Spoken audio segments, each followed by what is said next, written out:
6:33, and I'm going to call the fiber broadband completion task force meeting to order with a roll call.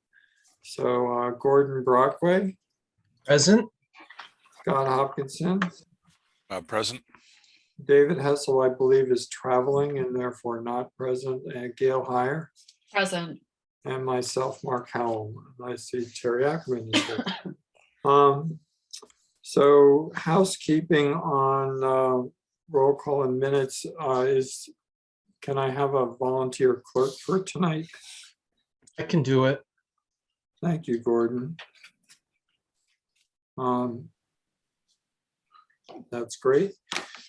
I've been trying to make sure that we are as kind of caught up as we can be. I checked in on the recording situation, and I think because we got assigned some different Zoom accounts, the Minuteman Media folks have been having some difficulties locating our recording. So there hasn't been a new recording posted of one of our meetings since the December 23rd meeting. But I was in touch with Greg Marcinek, and he's gonna see if he can push that along and get them posted. So for those folks that have been depending on the recordings, and I've been referencing them quite a bit. As far as minute publications, I've got everything through December 9th meeting, and I'm working on the 23rd. So hopefully we'll be, pretty up to date on that, almost as up to date as we are with the various approvals. So there's some things that haven't this month, I guess we haven't quite approved yet. So we need to, that's the next order of business. Now, I'm gonna say that one of the downsides of handling all these minutes is that it's a little challenging to keep everything straight. So I wanted to return to January 6th minutes. Now, I believe that what happened was, let me just double check. So I want to get it right. Yeah, I'm not sure January 6th has been distributed yet. Scott, you were the clerk on that. Did you distribute those? It's very possible I did not. I think that was one that I was wanting to go back through. Okay. So there's no point in me trying to whip through it right now, but I can do that right after. Okay. So we'll skip over those. You did distribute January 13th, and I know I gave you some feedback on that. And I'm prepared to bring those up on the screen. Did anyone else have comments, or as usual, it was mostly just cleaning up some of the things because they were done fast. I don't think that I had any particularly substantive changes to those minutes. I did have a few comments that I typed in and sent back to Scott. So I don't know. Scott, are you able to send those, or Mark, do you want me to? I can pull them up and forward them right now. Sorry.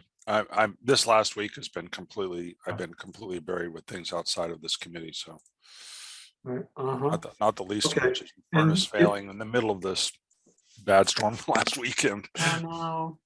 And it was all down to a little filter. So okay, so let me see here. I'm looking for them now. Yeah, and we have a choice here. We can, also decide to just defer working on them. But if it looks like it's something we can take care of fairly quickly, then we might as well. I just noticed that the January 13th minutes could use a little spell check. Yeah, and that's while Scott's looking, I'll just bring up on the screen. I believe that's the right one. Yeah. So I had identified, a bunch of little permanent facts, recommendations, some spacing things, the odd est or so forth. So if those changes, and like I said, all they really are is just some corrections to deal with the speed of it. I'm just scrolling down through, you know, deleted a space or an odd punctuation. So the January 13 minutes comments that I got from Gail on the 23rd, you were already copied on them? No, maybe you weren't. Yeah. Here. No, I thought we were just supposed to write back just to the No, preparer and not. No, I'm sorry. Right. That's the way Google Mail tries to bundle messages. So I just Right. sent the one that Gail sent me forward Okay. to you, Mark, if you want to look at it. Let's take a look at that. Let me stop sharing for a sec.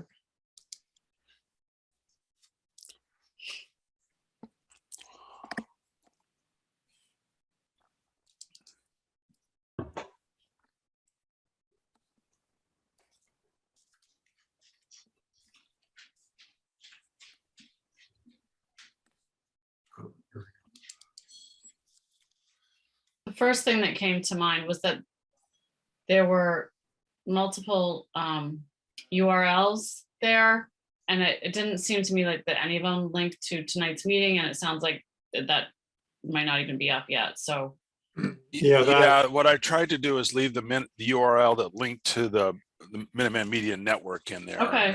And if there's another one, it was my mistake. My apologies. okay. yeah, and that is the issue too, that there's a playlist, and the playlist is not yet up to date. So somebody who follows that link right now won't get everything. But yeah, it looks like So they wouldn't get even the things that have been published. oh, they get basically they get meetings up through December. So Okay. they see the recordings that have been put out there, but apparently I think it's because our Zoom meeting ID switched, the Minuteman folks had stopped seeing the recordings for our meetings, and that I think had a little bit to do with the transition between you know, at the town manager's office when Jeremy Okay. set up everything, and then Chris Carmody picked it up, and I think somehow that got lost in translation a little bit. So if they follow the link that ends with Minuteman Media Network, they would find everything that has been published for the fiber task force, or is that Anything that's been published by Minuteman Media by Network. Right. Yeah, And in theory, then they could search for the Fiber Completion Committee. Right. Within that URL, there's a search, and that would at least give them what we've got that has been Okay. posted. All right, that would be fine. That was my intent, by the way. Yeah. So okay. So let's see. I'm sorry, could you repeat that, Scott? So the URL, one of the URLs that I left, and I believe that's This the one. first one. Okay, Yeah. You land at a page that's got all of Minuteman Media Network's videos. oh, right, okay, so that's very And you actually have to select videos. So there's a tab thing in the middle. You select videos. All the videos that they've ever posted are there, organized. Okay. You can search within that for fiber completion or something similar to that. Okay. That'll All land right. you to anything that we've got that's been posted. Okay, I don't think I need to capture too much detail of that in our No. minutes for tonight. Okay, sorry, I wasn't paying attention for a second. I was actually looking for my name in all of this, and I don't think that what I said about exactly how the budget process works is shall we say, authoritative. But I do know that the statement Gordon suggests that the budget process originates in the enterprise. I don't know about the FinCon and consent calendar. I was just looking at the consent calendar, and it has the payment in lieu of taxes items, which in other words, those are the dividends that those enterprises pay to the town. I didn't see anything else. So, I don't know. But I do know it starts in the enterprise. Yeah. It's So- not under the control. these budgets are not under the control of the rest of the town. They're separate entities. So I don't know if I worded that clearly enough, or anyway. Gordon, can you point me to a page in an area? Yeah, let's see. So we're on, this is the 13th. And Yeah. it was it's about the middle of the report. You could just look for Gordon suggests that the budget process. Okay, right at the top of page 3, it looks like. Yeah, and maybe explain that the budget process originates in the enterprise. Mhm. And if you don't mind, I mean, you can leave it there because it's a record, but Yeah. it might be more accurate to just leave it at that. Yeah, okay. I have a quick edit in the header. I just noticed I dyslexia the date. It should be, Yeah, it's actually just left over. So it should say 2022 underscore 01_13. Oh, instead of 10. Okay. Yeah. What I often did when I did this is I grab an old one and then delete the guts of it and start editing. yep. Okay, Could you change Gordon willing to extend service, just make it his service?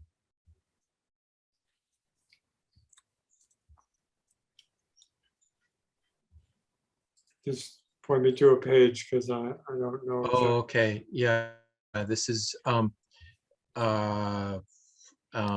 just look for Willing, Gordon Willing, Or service. yeah. Yeah. Control Okay, F, so- service, yeah. We're keep an eye out for that. So Gail, why don't Okay, we sure. go back to the top, since this is your edits, and just talk me through the changes that you have, and when we come across that other one, Gordon, you sing out. So Okay. Sure. The first thing, wait a minute. This looks different. I'm on the. Oh, here, no, okay, here we go. Under Mark discussing, no, stop, yeah, stop there. Mark discussing communication with select board. I thought it meant to say discover pertinent facts, but it was your statement, so I don't know. Yeah, when I went over this, let me, I'm gonna just quickly switch to the other. I said the word should be permanent. Permanent, okay. Permanent facts, and we all agree that the other word should be facts. Okay, Okay, and then the paragraph where it says Gale, ARPA funding.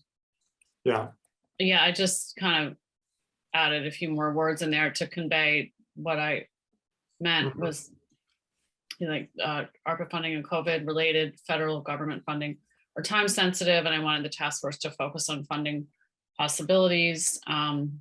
And is it related to town meeting? If something was developed, the deadline would give time for folks to talk about it ahead of the town meeting. So that, Right. And we're gonna talk about ARPA funding quite a bit more tonight, because there was that meeting on Monday night, so okay, get into the more details on that, but points well taken, and I think it's a good edit. I'm just throwing in a couple of the quick changes that I also have, because I have that June 30th date, and I changed the street to streets right here. And I just doing sort of a side by side, so we'll have something final. So you have a comment about boards not clear who? yeah, this becomes one of the things that Hmm, what existing boards have to consider among the priorities. I just want to make sure that yeah, right party was intended there. Yeah. Or existing boards.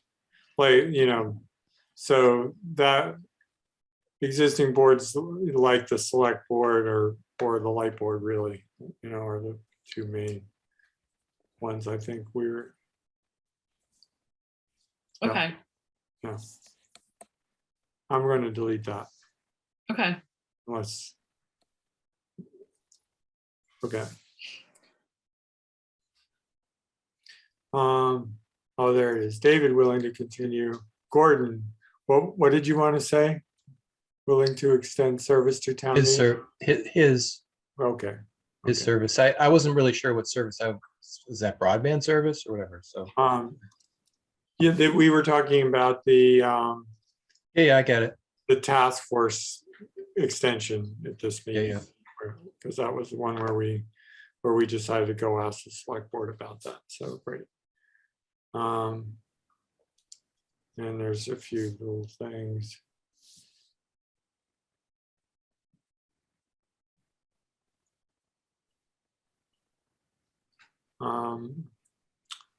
Top of page 3.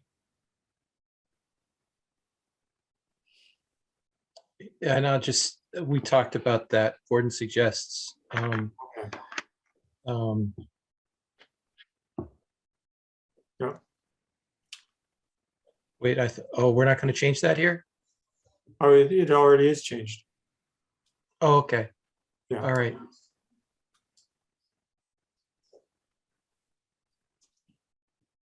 Okay. And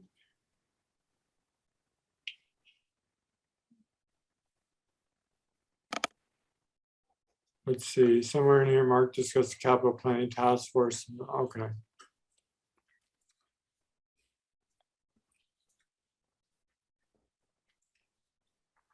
Oh, yeah, I just referenced the fact that it happened.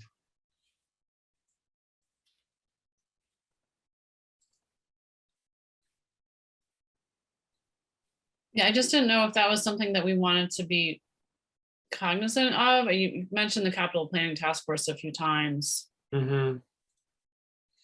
Yeah, I view that as something that will come up in our recommendations and that we integrate with that. Okay. You know, or recommend that does, but I don't know that it's particularly important here. We were talking about Okay. what to go into our annual report there. Okay.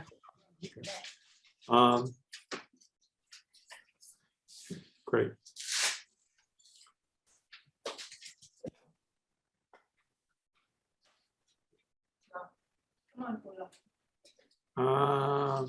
Yeah, you corrected analyze.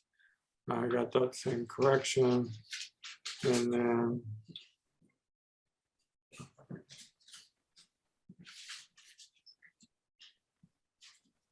okay, yeah, you're right.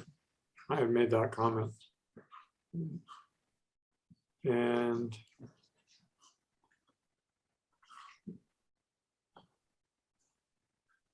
anything else? Okay. Let's see. I think we missed.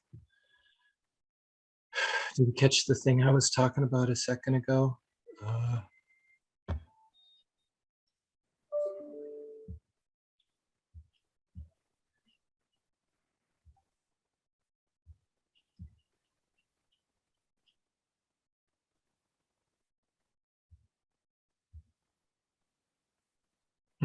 I don't see it anymore.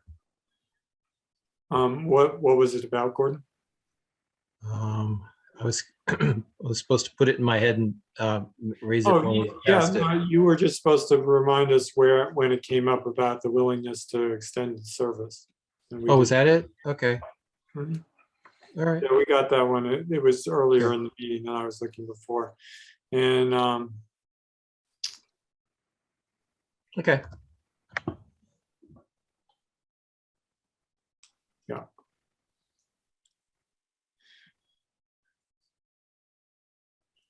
Gail, do you have anything further you want to say about this particular comment about writing the property owners? No, I mean, does everyone agree that we did talk about that? I think we kind of made that like a point that it would be a good recommendation. Mm-hmm. Okay. Can you paraphrase or just summarize the Oh, recommendation? sure. Yeah. So, yeah, we had discussed that. Well, like what I wrote there is it was suggested that CMLP write to property owners and request that if paving is being considered, let CMLP put conduit in the rights of way. So I think that's, I wrote this a couple weeks ago now, but I think that's what we discussed, that I guess, would that be on more like private property? No. The right of way would be Not public. sure. I mean, I to be it's the take public this right and, of way. and interpret in the format, the form that I kind of understood it at the time was is that, hey, look, anytime we tear up the streets, let's get CMLP to proactively take advantage of that opportunity. So who would be the party to start that ball rolling? Well, Would that be honestly, the roads yeah. people? Right, and I actually think that this, it's funny, it seems like kind of a very minor point, but it could actually be one of the more useful recommendations that comes out of our experience here, and that is like, hey, like plant, let's not lose track of these opportunities. Which isn't to say that they haven't in the past. It also doesn't mean to say that they have enough resources to actually take advantage of every one of those opportunities. But, you know, how do you make sure it doesn't get overlooked? So, Yeah. Do you want to say it was suggested that the appropriate town department write to the property owners about that? and it is a little bit presumptuous for us to say that, to tell them to do that, because in a way that's their job. Who knows? I don't have any reason to believe that they are not already doing that. So anyway, our report is probably going to, in many ways, tell them to do what they're already doing, and that's just the nature of that. That could be the way any of those Yeah. recommendations would be framed, which is to say, the following recommendations are made without visibility as to whether or not they're actually being done. If they are not, we recommend that they be done. If they are, then kudos to you, so to speak. Yeah. And you know, that as a manager, I think in terms of systems, you know, how do you make sure that the one hand knows what the other hand is doing? I'm not running that organization. I have no idea whether or not how they talk. I know that they do. So I kind of can't really drill down into the details.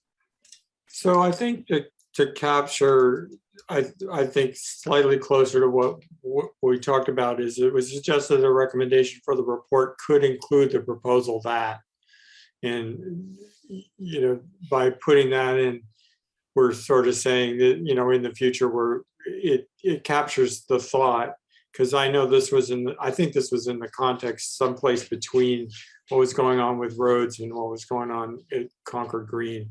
And so how do people feel about the update that I just made here?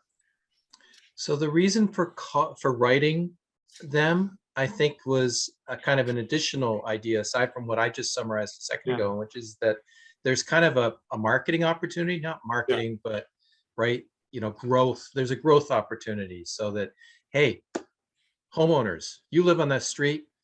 Are you interested? Because if you get a bunch of people to do it, you know, we'll move it higher on our list. That kind of thing. I'm not trying to write the script for them.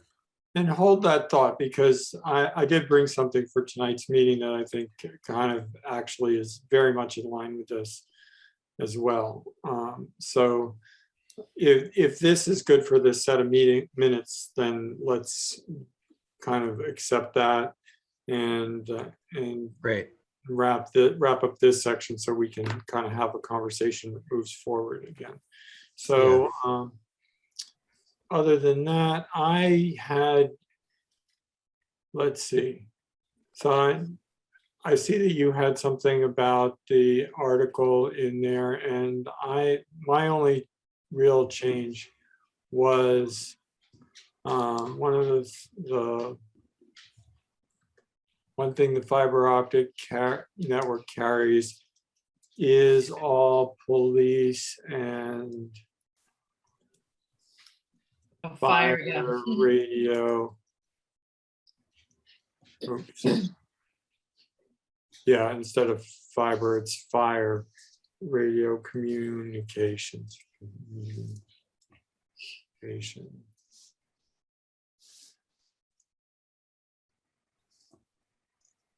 It is so this is the change from that I had submitted to you, Scott. I'm just kind of transposing it into this document, so it's all in one place.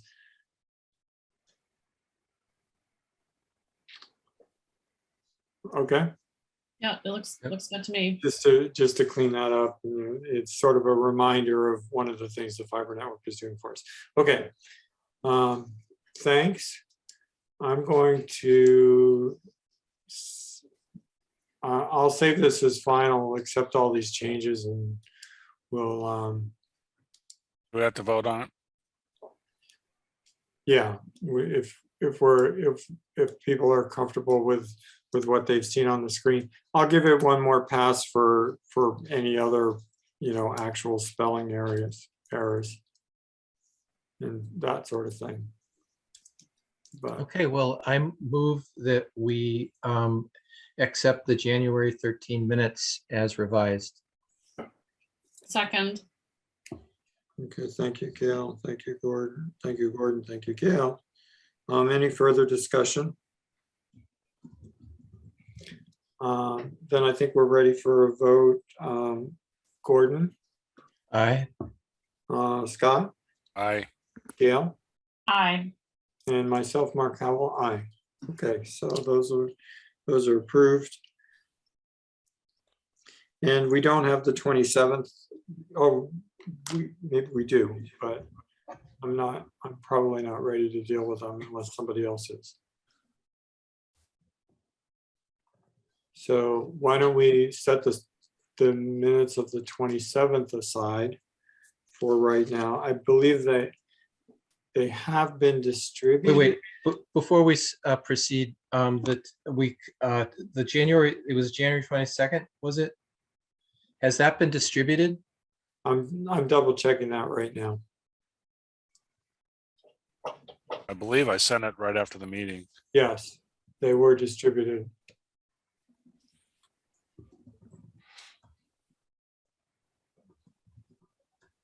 So I know I've looked at them, but I haven't had a chance to really go through them in detail. I was traveling part of this week, which is one reason why I didn't get to spend time on this particular piece. So I would prefer to handle them next time. Yeah, Okay. so would I. Okay. Great. So given all Essentially, that, we burned through a third of our meeting on minutes already, so. I know. Well, there's that too. Okay, and we're in a stretch where I believe we're going to meet weekly at 6:30 for the rest of the month. I've corrected in the chair's report section that the enterprise budget hearing is 3:17. We should pay attention to that. I thought, okay, yes, I have it here.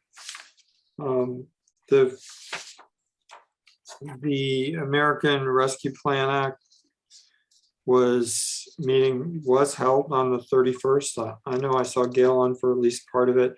I stayed through the rest. It was a very good meeting. Terry, I know you're listening. Thank you for running it. I thought it was one of the better ones in terms of really giving different committees and groups an opportunity to weigh in on something which fortunately is both important, substantive, and timely, in the sense that the key information that I gathered from the meeting that I think is relevant to us, and it goes back to the comment that Gail made about the American Rescue Plan, is there is $5.64 million that's coming to the town, but the schedule, and there was a pretty a substantial list of possible uses of this. So it's by no means a slam dunk, but the key dates are that the decisions around what to do with this money require that they sort of be decided by 2024 and spent by 2026, I think is the right days for that. So it's not like use it or lose it right away. And I think that gives us an opportunity when we are considering what to put in our report to sort of come up with some suggestions that can be factored in with other uses that the town has for, or potential uses for the money.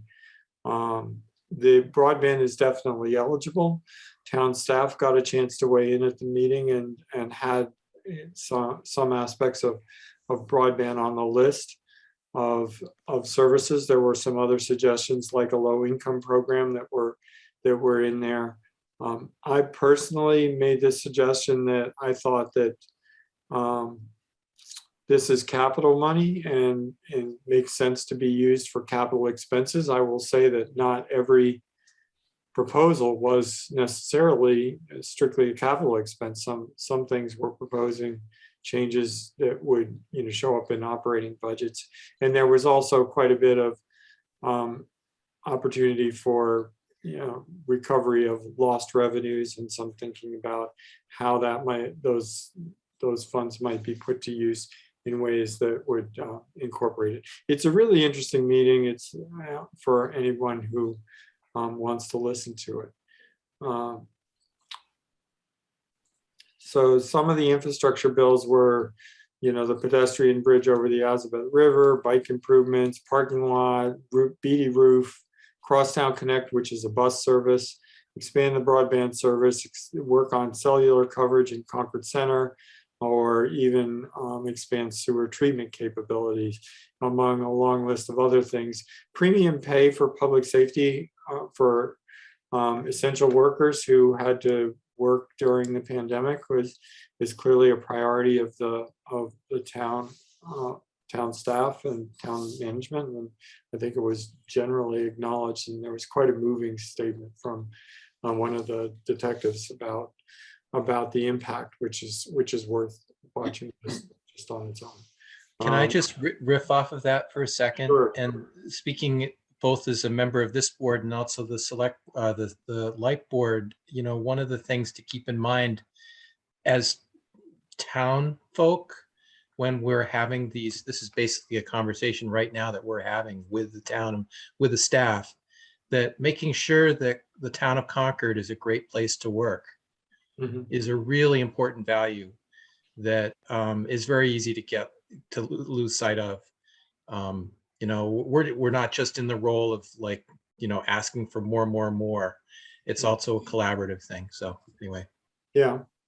And there was some discussion about, other issues like the impact on mental health and substance abuse programs, and how much, particularly the public safety, the fire and police departments had to deal with during the pandemic. And so, recovering from the pandemic itself, as well as being forward looking, are really, it's going to be, I think, challenging and interesting for us to deal with these potential projects. So I personally came away with the idea that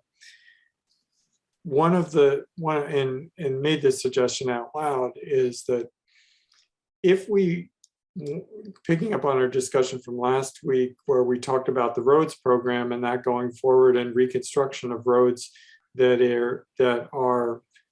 do not have fiber and therefore don't serve it, and considering the response that we got from the light plant director about the fact that there's no funding from the underground fund available for fiber specifically, I would like us to consider the idea that one of our recommendations could be that the broadband money from the American Recovery Plan be used to seed a revolving, a fiber completion revolving fund.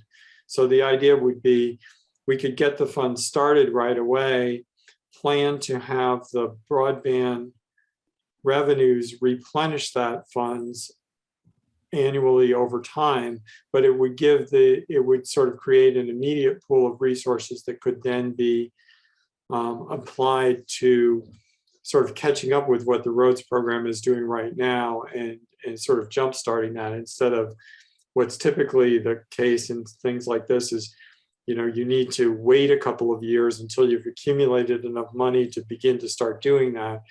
An allocation of these funds might go in that direction.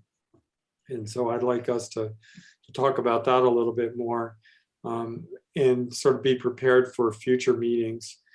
both with the light board, which I think would be the primary sponsor for this, but whenever the next set of discussions about priorities comes up, I think that might make a lot of sense to do. And it could pick up, a solution to that. And I have something written up a little bit about that. And let me see if I can bring that up on the screen, because so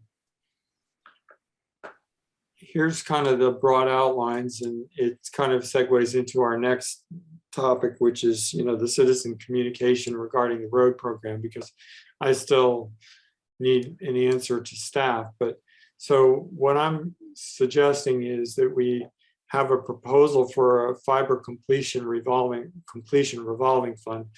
Revolving funds in town budgeting parlance are simply funds that are segregated for a specific purpose, and they're typically replenished by fees or other revenues. So there's a parking revolving fund, and that's one of the ones that's actually been depleted because so much of the pandemic, the parking meters have simply not been set to collect money. And so all of that, there's been expenses associated with parking meters and no revenue from parking meters. So that falls into the ARPA funding as possibly able to be solved by a revenue replacement. In other words, making up for lost revenue is one of the things you can do with the ARPA money. In this case, we'd be talking about seeding for capital expense, i.e. building new fiber. And so this fund would be specifically designed to work in conjunction with the roads program and the electric system underground fund. The funds would be allocated annually out of broadband revenue. In other words, we'd expect a line item in the broadband budget to put money there. And each year when the road program identifies roads that will be reconstructed, the records are checked to see if they need fiber. And if so, then estimates are made for the fiber construction cost. The construction cost could be just conduit in the right of way to facilitate future expansion of the fiber network, or it could include the complete fiber. So there's a way to sort of get just enough to the point that you were on earlier, Gordon, where, the light plant doesn't want to miss an opportunity to get that conduit in the ground, no matter who's digging up the road, kind of thing. And then as need, if the broadband business wants to do a major project, they might need to augment the regular allocation for bigger projects with a borrowing or something, but that would be up to them in part of their capital planning process. And so what I'm kind of asking or proposing here is the task force, I think we can, but the question is, should we recommend that the ARPA funds be used to start this fund? If so, that would be what we could bring forward in the context of those meetings about how to prioritize ARPA. I think it would be I think it would have a strong case in the ARPA context, because the ARPA funding is supposed to focus on equity and inclusion. I think we clearly have a case around equity and inclusion. If there's benefits around economic support for businesses, for example, that could also, so I think it checks a lot of the boxes that you need, and it has the attribute of not being an ongoing demand or creating necessarily a line item thing, but actually jumpstarting a program, which I think in our broader context needs to be done anyway. So those are the benefits that I think that would accrue. Coordination with the roads program would expand the fiber system in a cost-effective way by avoiding the repaving expenses, and it ensures that streets like Stacy Circle that we discussed in the last meeting that don't have fiber but already have electric underground at least get considered for replacement. So this is kind of pulling together those two thoughts that we were just having about how to sort of promote this and the ARPA program. So I'll pause here. I said a lot. And I'd be interested in your reactions. Yeah, I guess I like the idea. I think it's a great idea to start a revolving fund. I think that's what you were calling it. I just wonder if there are any limitations in the ARPA and the rules for the ARPA funding. Like, does it? Well, one is like a timing thing. I think the money has to be spent by 2026. So I guess we'd have to start the fund, between now and 26 and spend it by then, in order to actually, have that pocket of money, Right. put to use. And then the other piece was, you mentioned, equity considerations. Would there be restrictions on the use of this money? Like it could only be for like a low-income neighborhood or something like that, or do we make the general argument that this is a way to make the provision of fiber service more equitable for the whole town in general? I think, Or maybe that's not necessary. I'm sorry to interrupt you. well, it's a really good question. I do think that equity is an objective. Not necessarily. There doesn't seem to be. It's not a gate. I think it's more of a an attribute of what you're trying to do when you do these programs. So, but to answer the other question about timing, there is a requirement to spend the money within a certain period of time. And what I would suggest is that if we looked at where we are now, which is the beginning of 22, in the middle of fiscal 22, there's at least 3 fiscal years, 23, 24, and 25. I guess maybe 4, 26, coming up. So if we say proposed, and let's make up a number, let's say we thought $100,000, just for a round number, was the right amount of money to be planning for future fiber construction every year.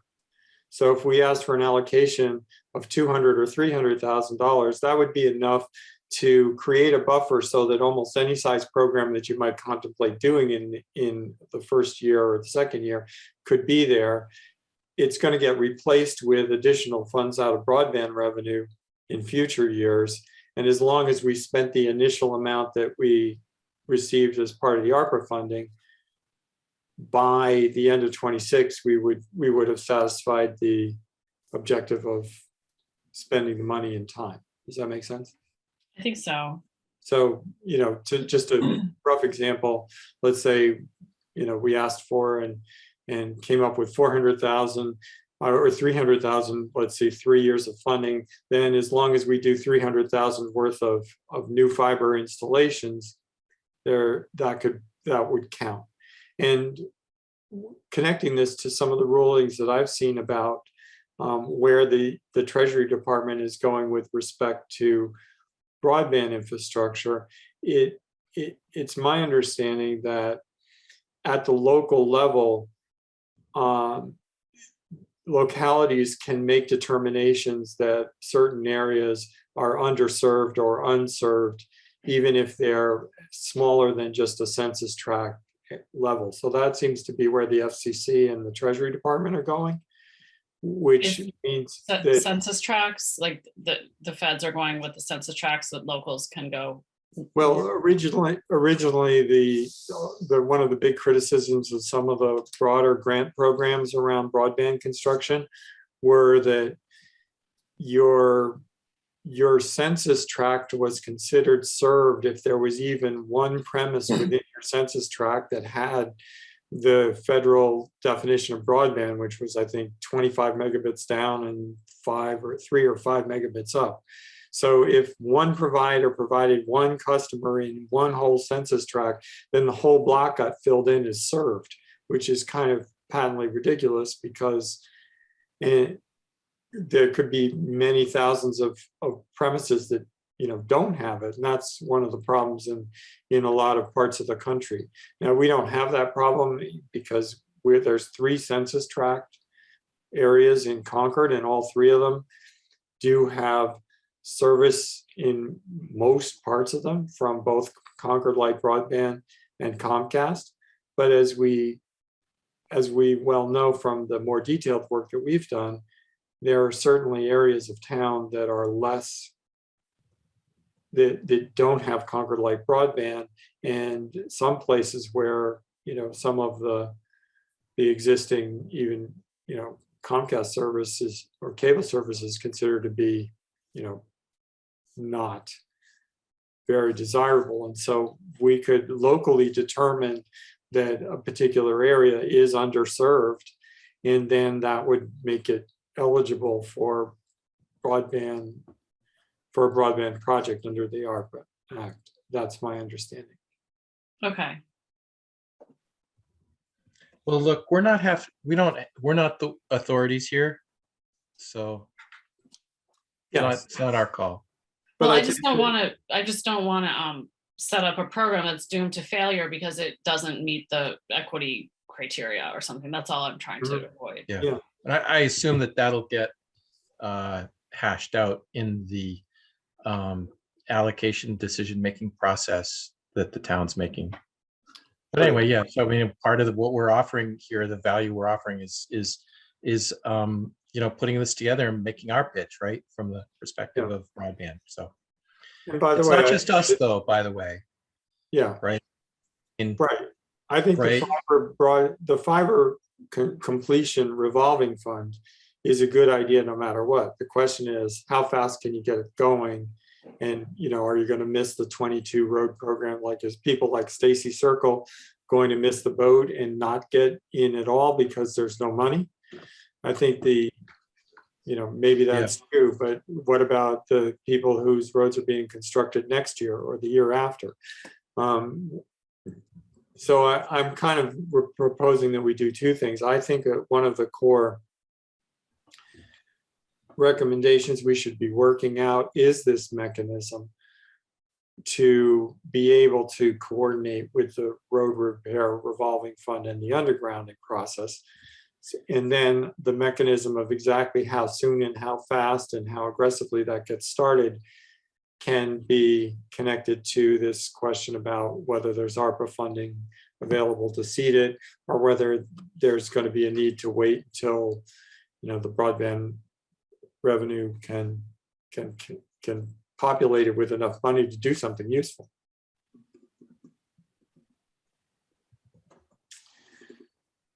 Okay. I would, let's see, I have a couple of thoughts. One is that I just pulled up a draft of the budget. Mhm. And so like for the 2022 forecast broadband division operating revenue is $1.6 million. Gordon, what budget is this? It's I don't know. It was distributed to me as a board member. So the 2022 CMLP budget. Yes. So this is a presentation we saw snippets of, 114 Yeah. pages.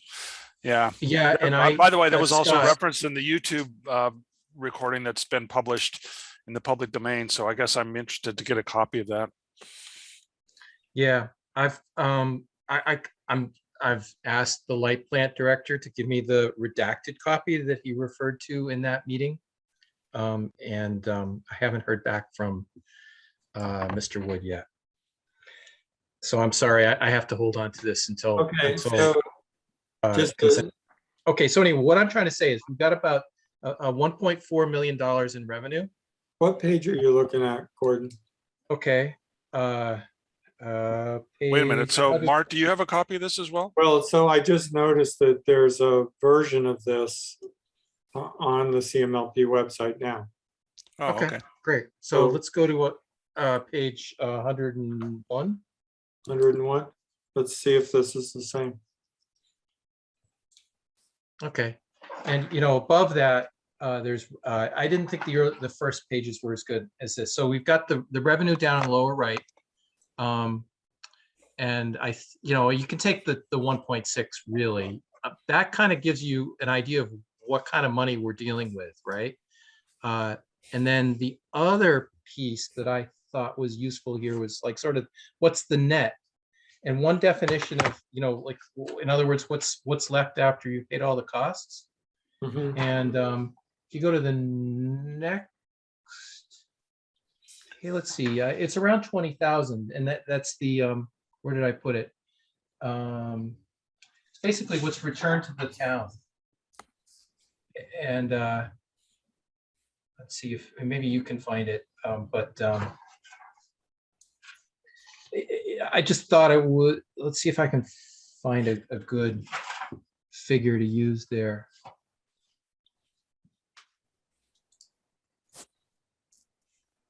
Sorry, trying to do too many Yeah, I'm things at just once here. scrolling through this, but I didn't realize this was out there yet either. Yeah, this is useful. Okay, so I'm gonna not worry about chasing them down on that, on releasing this now that it's public. Yeah. Okay. Oh, yeah. It was on page 99. Okay. Mark, would you mind dropping the URL in the chat? Just No. save me the mutzing around trying to find it. I don't think we have a chat, but I will.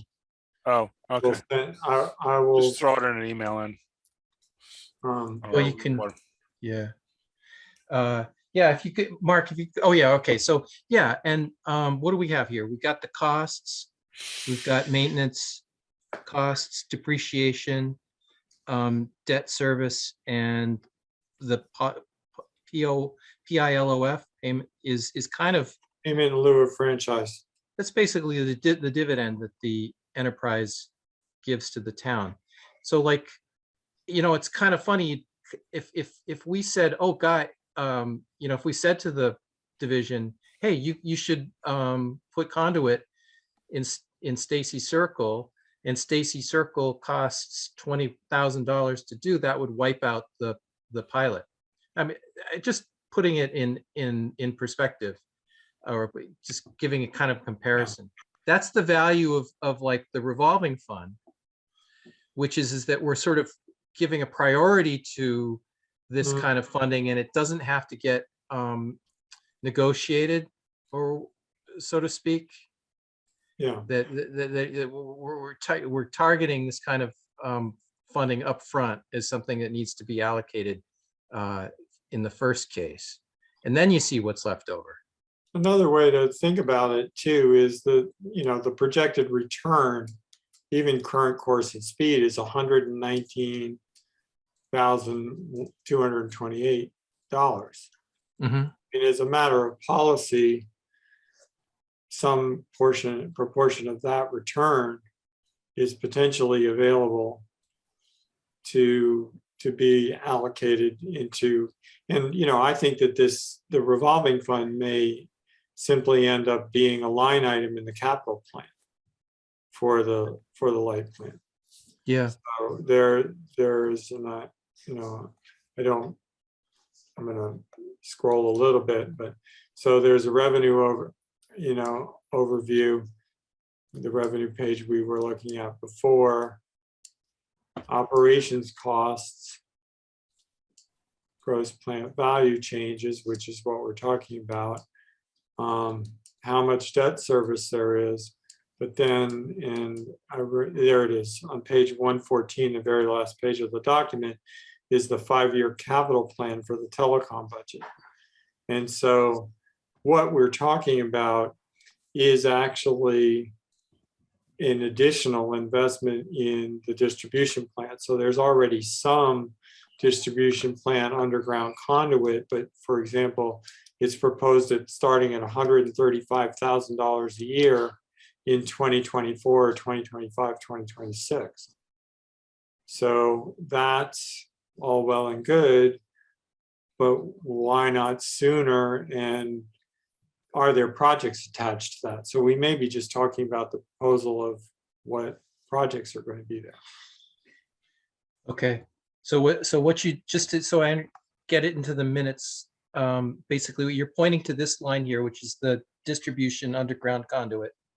Yeah. And it's already got 135 a year, budgeted for 24, 25, and 26. Yeah, starting two budgets away from now and not continuing on a regular basis.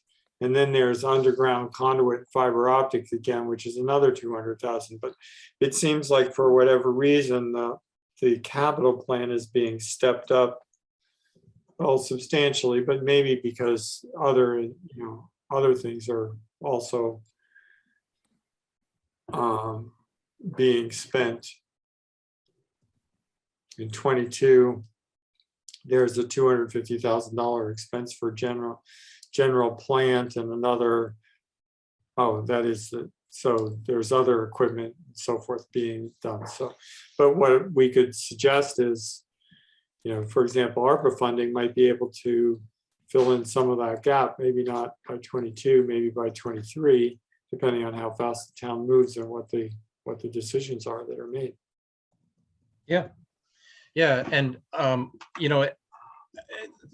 I'm sure that there were probably a number of ways that management could incorporate funding. I'm sure that they'd be happy to consider our suggestion for the revolving. I guess one of the things I think about is whether or not what can this enterprise actually afford to set aside for undergrounding? What's a reasonable number? And in a way, they kind of gave it to us already. It's around 335,000 a year, right? Yeah, and we should probably be careful to make sure that we don't specify that it all has to be underground, because there may be overhead areas that for whatever reason also, are also appropriate system extensions. But I take your point. They do seem to feel that in a couple of years they can afford to make that level of investment. Not sure how much it buys. I think one of the advantages of a revolving fund, for example, the road repair revolving fund, if we looked at that, is that it becomes something that does get some attention from town meeting annually, because you have to authorize the receipts be applied to the expenditures, and it creates a focus area that's just like the CARES fund or the undergrounding fund that says, hey, there's money building up. We're supposed to have an ongoing program around undergrounding electric. How are you doing with that? So it becomes, it's a little bit more focused. Then it doesn't get dropped as easily as, well, it's a tough capital year, we need to buy a truck or something like that, so let's not build any fiber this year. It segments the monies in a way that it proposes that occurs. Okay, I'm channeling the light plant a little bit here, but town meeting doesn't really have that role in light plant financing. True. I mean, that's just the fact. I mean, but it's funny. Okay, there it is. I had to say that. It's sort of my role here. But like the undergrounding fund that is built into our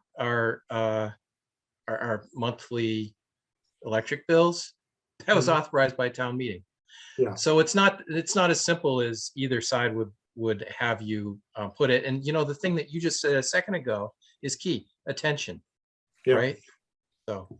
Yeah, and I think maybe there are some nuances with the light board, because you deal with rate setting, so you have a lot more autonomy that's directly related to the provision of electric service, whereas broadband is not in the same category. It's a bit more like roads, I think. So. I mean, the rate setting, actually, we are a utility similar to a for-profit one. We fall under DOER. Our rates actually end up getting approved, and if they are found to be, say, discriminatory or whatever, they can be found to be illegal. So there's a whole regulatory structure that applies there that doesn't apply to broadband. So yeah, you're right, Gail. Yeah, And each utility, the sewer utility, the water utility, even, has its own, idiosyncrasies, if you will. And, revolving funds are also used for the recreation department, for example, the ability to take in money for kids going to summer camp or swimming lessons or something. BD is a separate enterprise, and it's handled completely through a revolving fund. And it allows you to segregate their monies in a way that's good for accounting and transparency and so forth, and also focus on it. So I think I'm getting a general sense that we're all supportive of this idea, and obviously the details of exactly how it gets implemented will, I think, come out as the proposal goes. But I do think that there's a lot to be said for at least proposing something in this space, and then saying, and by the way, here's some ways to jumpstart it, here's some ways to fund it, and exactly how segregated the funding is, and whether it's a town meeting thing or just a light board thing or budget thing is, down the road decisions to be made. Let me say one other thing, Mark. You added to the list. We had undergrounding, then you added above ground, and the third thing that I would add would be what are they? MDUs? Yes. Yeah. Yeah, I do think there's something. So the distinction that I would make there, Gordon, if I may, is there's the sort of inside the public right of way, and then there's the what you might be willing to do on a piece of private property for the purpose of extending the network to, a bunch of different subscribers. Yeah, and I had a conversation with David about what our options here, and it's really an area that I'm really frustrated with. I shouldn't use an emotionally loaded word. But anyway, I think we all feel frustrated by the challenge of implementing Concord broadband at, say, Concord Green or wherever. Yeah. And anyway,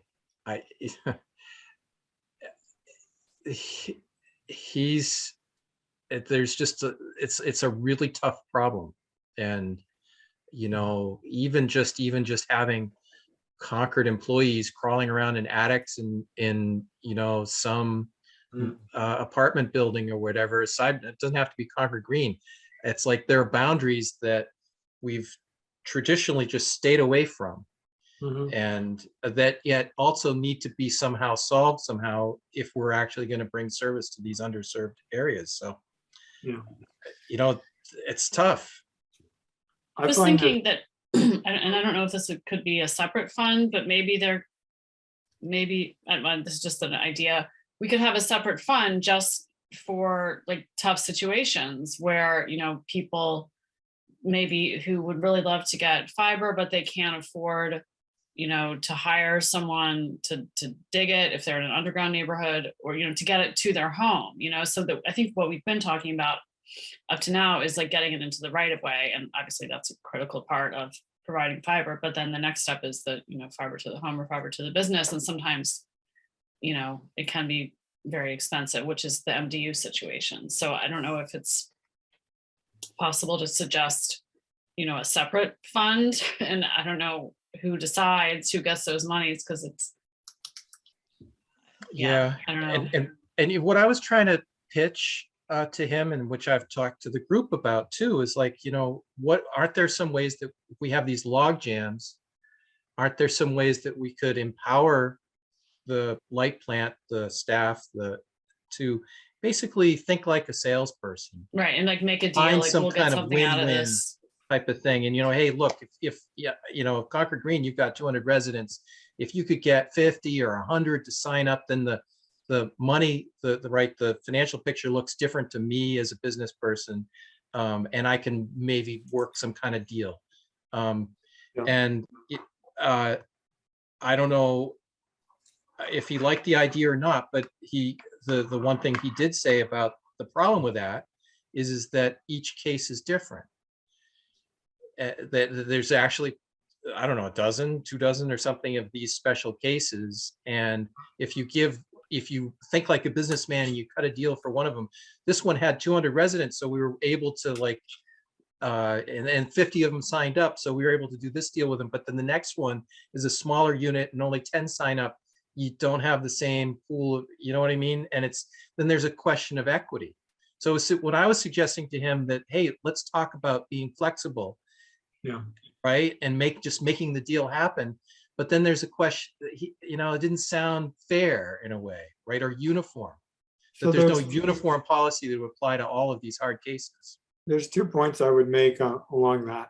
What you described in terms of let's make a deal is marketing expenses, and marketing and sales expenses in a commercial business. And that doesn't exist in the electric world, doesn't exist in the water world or even the sewer world, but it does exist in the telecommunications world. So in the competitive world of telecom companies do have marketing budgets or sales budgets, and they might spend those budgets on, discounting, Comcast and cable companies routinely have an installation fee, which they also routinely waive.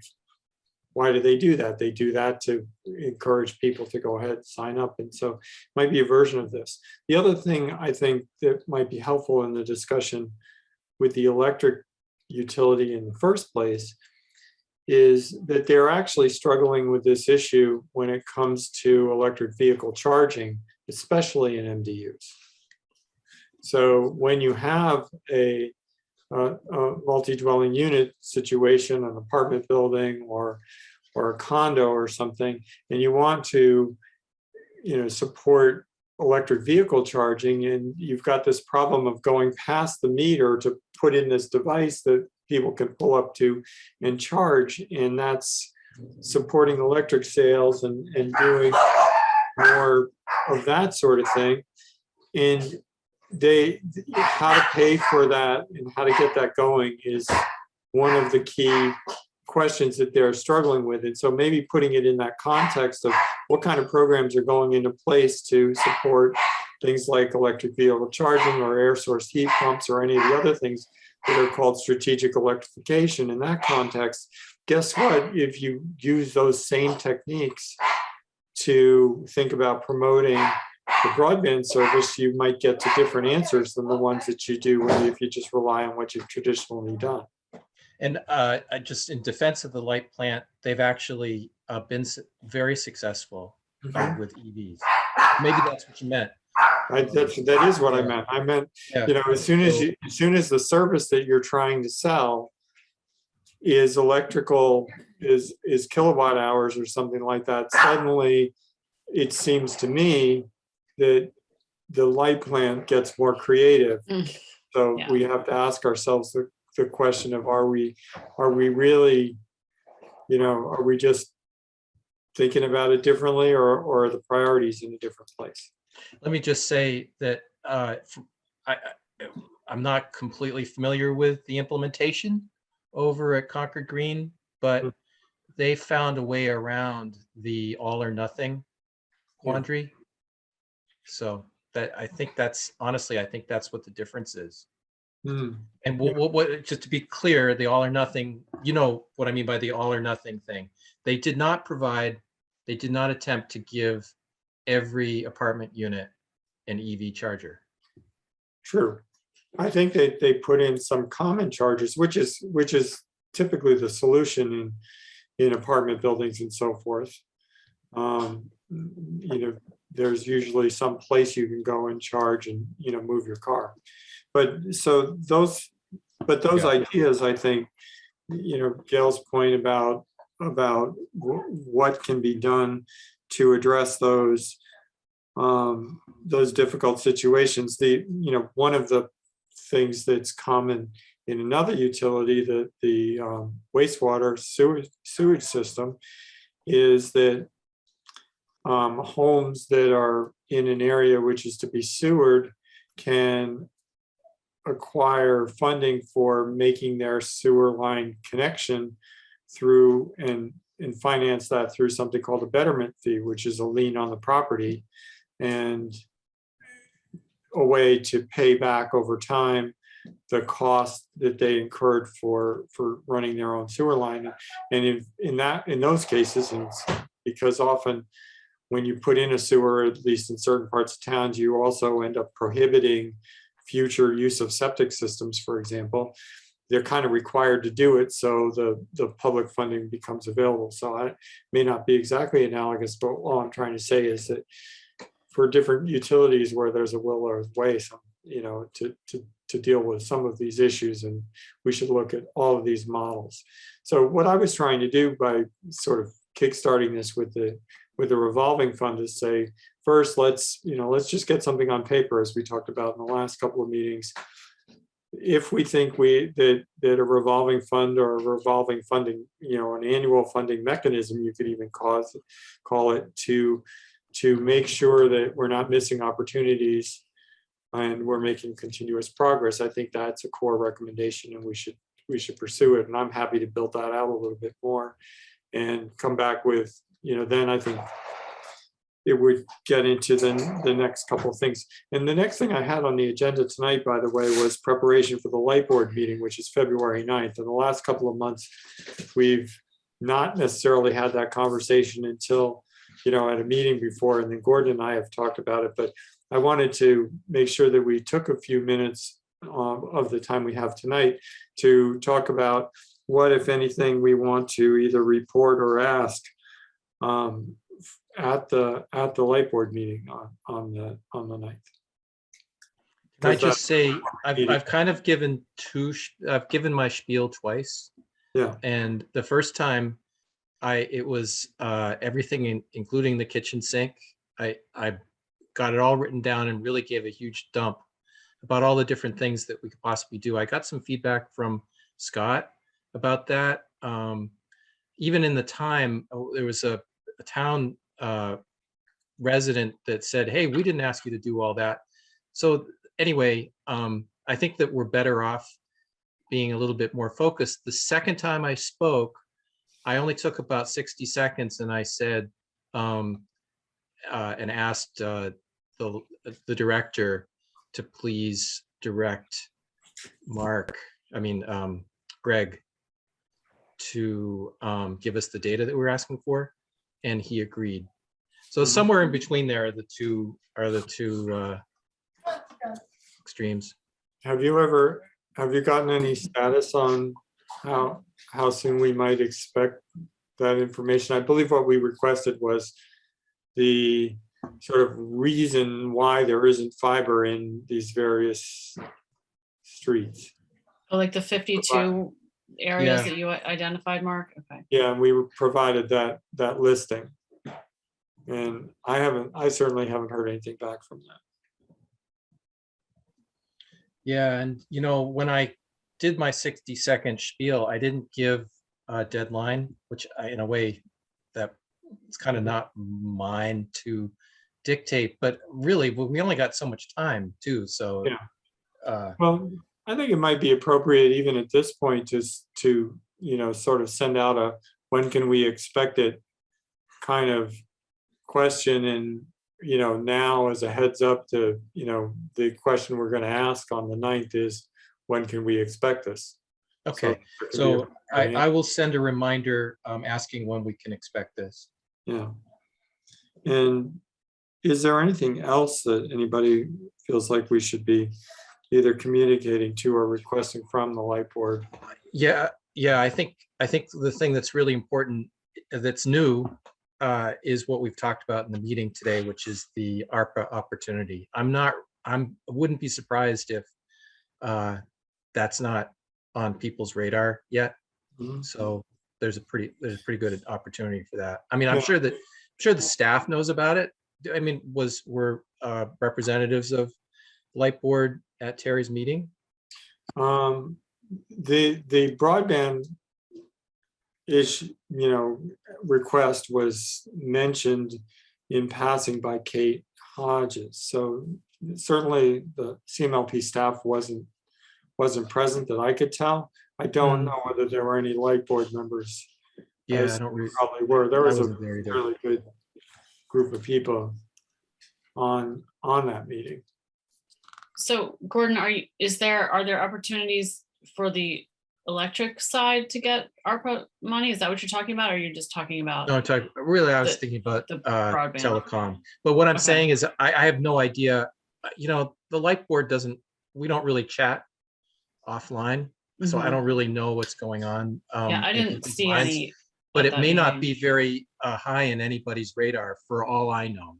Maybe they are, maybe they're not. But this is an opportunity to get that out there. And for instance, you just asked a really interesting question, Gail. Hey, maybe there's opportunities beyond just the broadband business, and that the light board might be interested in. It did occur to me that this area of replacement funding, they called it, what did they call it? It had to do with employees on the front lines who, there was the opportunity for premium pay for compensation for those who face the greatest health risks because of their service during the pandemic. And it could be essentially a one-time bonus. And clearly, police and fire and some public health department people, but there were some people at the meeting who asked whether others might be there. And it did cause me to wonder whether anybody, line workers or something like that might also be. I mean, certainly some of those people are essential. And Yeah. whether or not they might fall under that. Good question. Gosh, how do we work out a priorities thing like that? It's like, I mean, if you decided to spend all of, I think the maximum amount that any individual could receive under that program is $25,000 per person. And, if Wow. suppose There we go. Wow. that could wipe it out right there. Well, probably not. I mean, there's only 100 public safety personnel, so. Well, I thought we were going to, make it. Why not other town employees? Right. Well, that's, and I think that the thinking is that some area towns are spending $1,000 to $5,000 per employee kind of numbers. So Yeah. $5.6 million goes a fairly long way in those increments. Anyway, Let me, to the light board, the light plant actually does have people that refuse to pay the bill. Yeah. And that can be a kind of an antisocial habit that some of them have, but others are actually experiencing hardship. But so that there could be instances like that where the light board could maybe make a case for, hey, give us the money, we'll direct it towards the needy. Yeah. Okay. Anyway, I think in terms of what we might want to talk about, though, is the idea that, maybe introduce this notion that we've discovered this gap in the last month around the roads program. And we think that possibly the ARPA funding might be able to seed a program that was designed to fill that gap, might be a good element. Yeah, I think that's the big thing that I think we'd want to let the light board know that there's this opportunity. Yeah. And, I think the promise to them might be, and I'm not sure exactly when the next round of discussions townwide over that is, but I was impressed because, certainly the transportation group and at least one other group, I forget which one, were quite well organized with multi-page PowerPoints about how they wanted to see some of this money spent. So at some point, proposals, I think, will need to be kind of at least quantified, if not more seriously defined. So we could kind of spearhead that to make sure that it happens. Okay, so this is really two things. One is to let them know about the ARPA opportunity, and that we think that undergrounding and road resurfacing is a huge opportunity. But then the other thing is that there may, is that it's kind of incumbent on, I mean, if we're talking to the board here, that maybe the light board needs to be proactive about acting on that opportunity. Yeah, I think that's, because there's no doubt about the fact that the ARPA allocation process is going to run longer than this task force is slated to be in existence. So we could start creating a case for, you know, what we might like to see happen with respect to broadband, but somebody else is going to have to carry that ball forward after June 30th. Do you have a sample PowerPoint that some of the others may have put forward? I captured a bunch of screenshots, but and I'm happy to sort of send my notes out to Okay. you guys if you want to see them. They were just kind of a stream of the meeting set of notes, so not perfect by any means. But Yeah.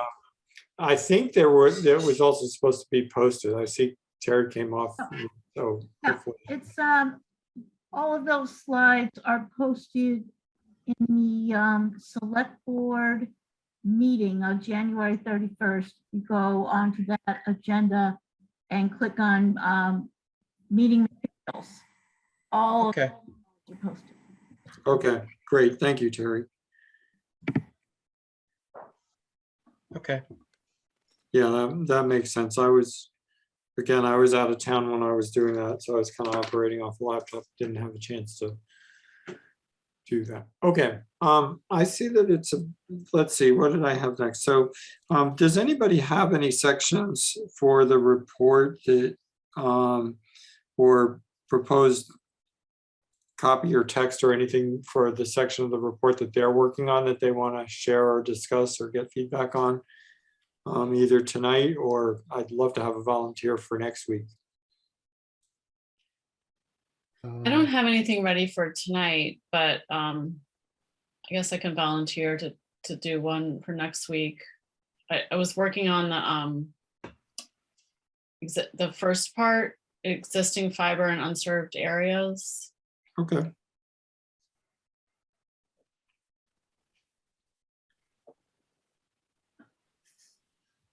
So we're, definitely hoping to get to that. Again, I think that broadly speaking, I'd like to feel like we have, by the end of February, developed a first draft. By the end of March, we've developed a revised draft that we're ready to, really meet with at least the light board and the select board, if not needed, maybe hold a public forum or so. So with our goal to have our final report published by May 1st, that's the goal I want to continue to work towards. So we had talked about different sections that people. Wait. So just to make sure I get into the notes, that the by end of February we'll have a revised draft. First draft. First draft. Okay. Yeah.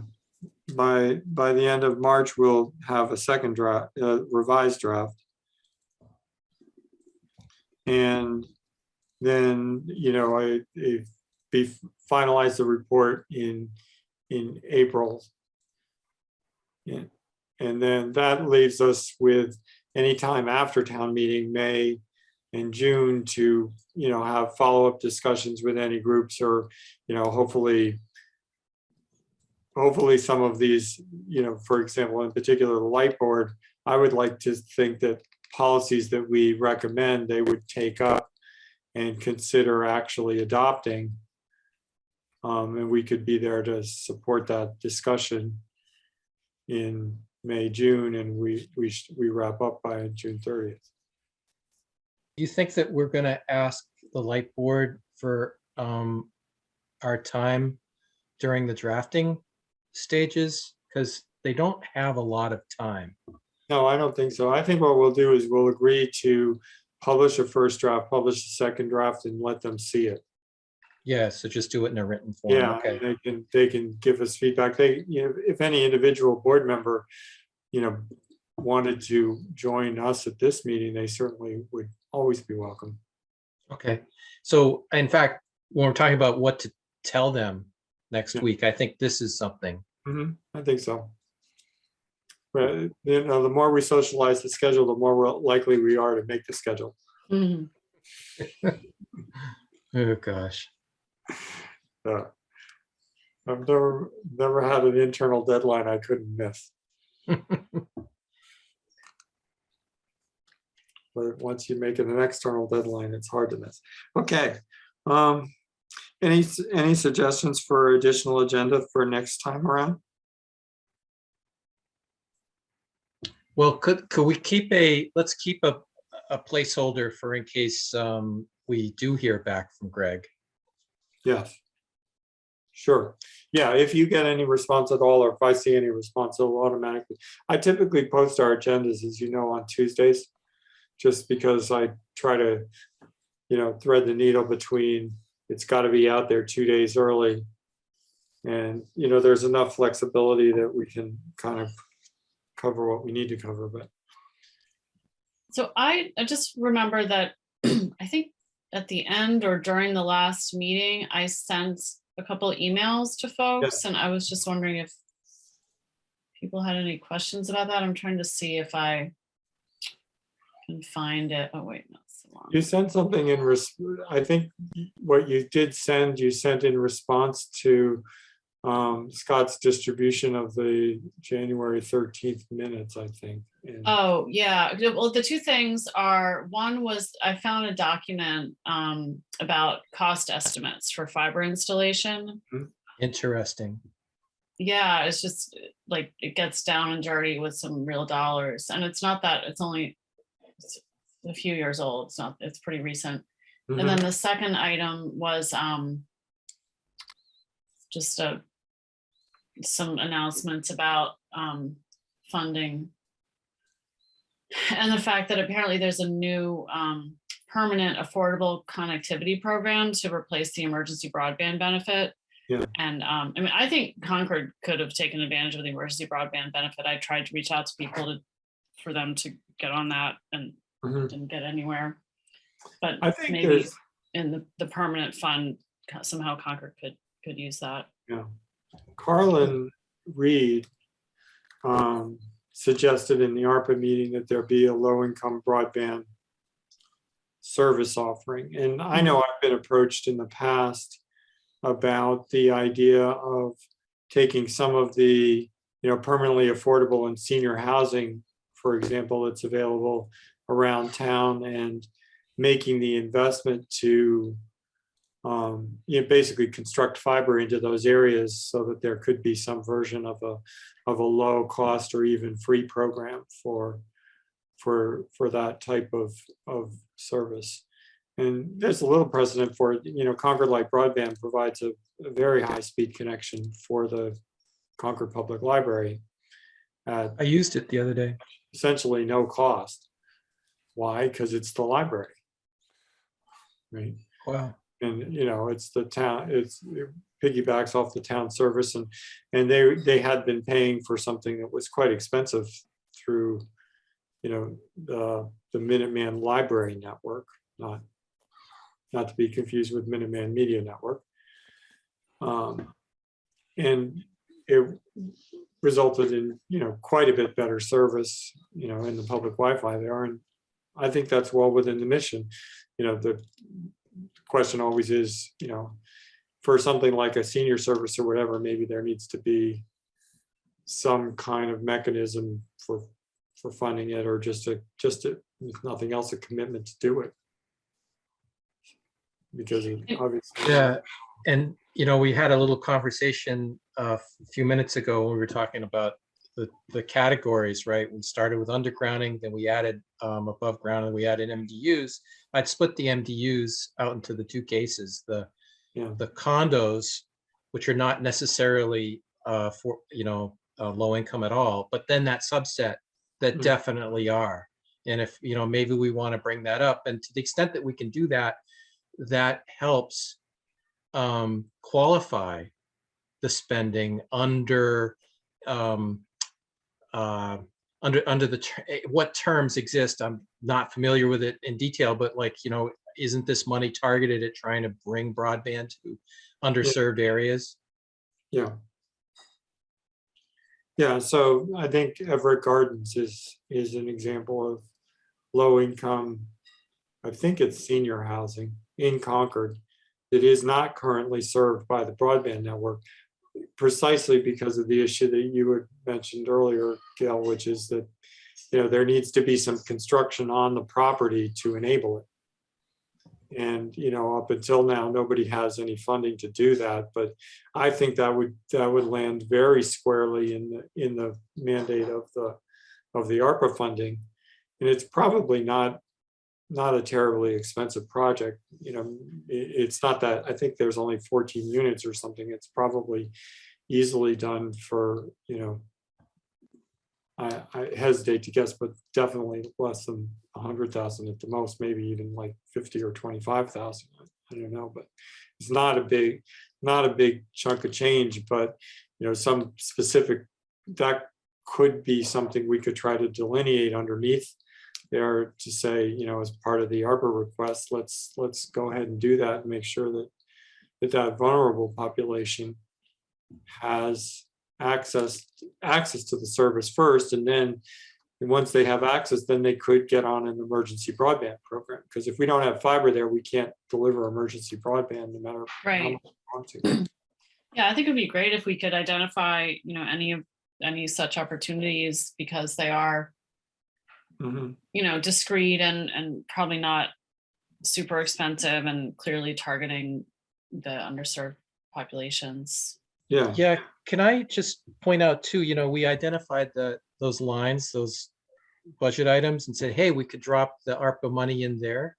Yeah. But bear with me, I'm going to compare this to an experience I had as an employee at Juniper, where Juniper hated people saving up their vacation time. So they'd have mandatory vacations. They'd force everybody to take vacation January 2nd through 10. Okay, which is a time when nobody was going to take their vacation, right? And the whole point of it was to get it off their books. All right. So sorry, that was a diversion, but you see what I'm trying to say? There's no doubt that the light plant has a plan for doing those things because they already have a budget item for it. But I can guarantee you there is no budget item for Everett Gardens. Yeah. Really no plan for it either, because of all the headaches that I just described to you about the things that make that organization, for that management to really take that on. So there's an opportunity here where we could use the money in a way that actually changes the course, the direction a little, in quite a useful way.